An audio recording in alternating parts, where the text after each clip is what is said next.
السلام علیکم۔ عالم روحانیات میں آپ کو خوش آمدید کہتا ہوں۔ حصار کیا ہے، کیوں ضروری ہے، حصار کے کیا فائدے ہیں، آج ہم حصار کا ایک بہترین عمل جانیں گے، وہ میں آپ کی نظر کروں گا انشاءاللہ۔ اللہ پاک نے چاہا تو وہ حصار شاید ان حصاروں میں ہے جو سب سے زیادہ قوی ترین حصار ہیں۔ اچھا جی، حصار ایک ایسا قلعہ ہے جس میں رہ کر عامل بیرونی اور اندرونی خطرات سے بچا رہتا ہے۔ جب عامل کوئی عمل کرتا ہے، مان لے وہ حاضری کا کر رہا ہے یا تسخیر کا، تو اس کے آس پاس کے جو جنات ہیں یا روحانی مخلوق جس کو وہ تابع کرنا چاہتا ہے اس کے دشمن بن جاتی ہے۔ اور مجھے یہ بتائیں، کب کون چاہتا ہے کہ اسے عمر بھر کی قید ہو؟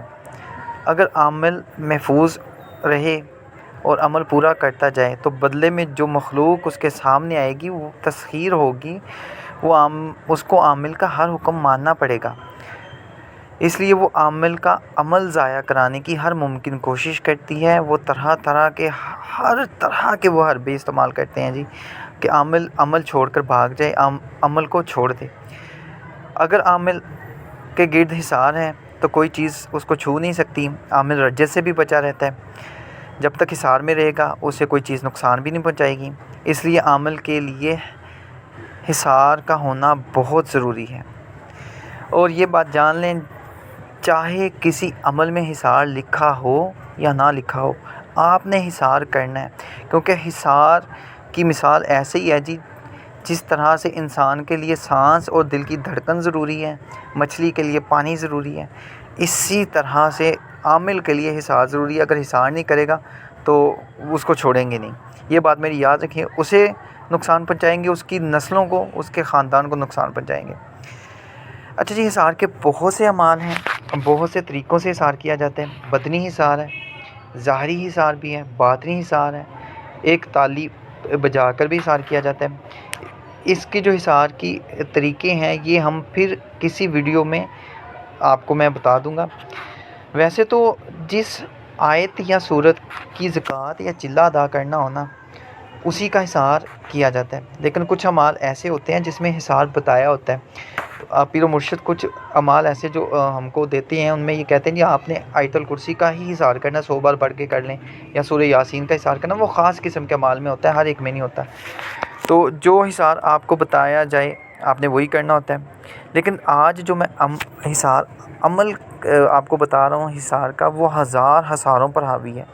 وہ نہ صرف آپ کو اپنے حصار میں لے لے گا، قلعہ میں لے لے گا، بلکہ اس کے عامل جو اس کا عامل ہوگا وہ اس کی خاندان کو، اس کی فیملی کو، اس کے آنے والے نسلوں کو بھی اپنی حفاظت میں لے لیتا، اتنا تگڑا وہ حصار ہے۔ اور عامل چاہے دنیا کے کسی کونے میں بھی ہو، وہ جب کسی کا حصار کرنے لگے گا، تصور میں بس اس شخص کا چہرہ یا اس شخص کو لے کے آنا، اور ایک مرتبہ وہ عمل آپ نے پڑھ لینا ہے۔ 24 گھنٹے کے لیے اس بندے کا اس طرح کا حصار ہوگا کہ انسان سوچ نہیں سکتا، کسی چیز کا حصار بھی آپ کر سکتے ہیں اس سے۔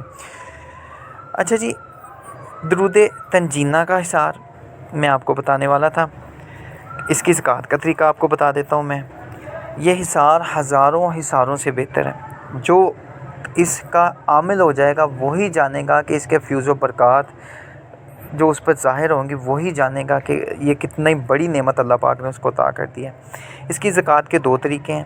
پرہیز جلالی و جمالی کے ساتھ آپ نے 9 چندی جمعرات سے بعد نماز عشاء 40 دن 40 مرتبہ پڑھ لیں، یا 360 مرتبہ 40 دن آپ نے یہ عمل کرنا ہے۔ اس کے بعد آپ ہمیشہ کے لیے اس کے عامل ہو جائیں گے۔ بوقت ضرورت 7 مرتبہ، 11 مرتبہ یا 21 مرتبہ کسی چیز کا یا اپنا حصار کرنا ہو، پڑھ کر آپ حصار کر سکتے ہیں۔ اور اس کی جو فیوز و برکات آپ پر ظاہر ہوں گی، خدا را وہ کسی کو نہیں بتائیے گا، انشاءاللہ تعالی یہ آپ کا، آپ کی نسلوں کا، آنے والے نسلوں کا کامل حصار ہے۔ مجھے دعا میں یاد رکھیے گا۔ حافظ۔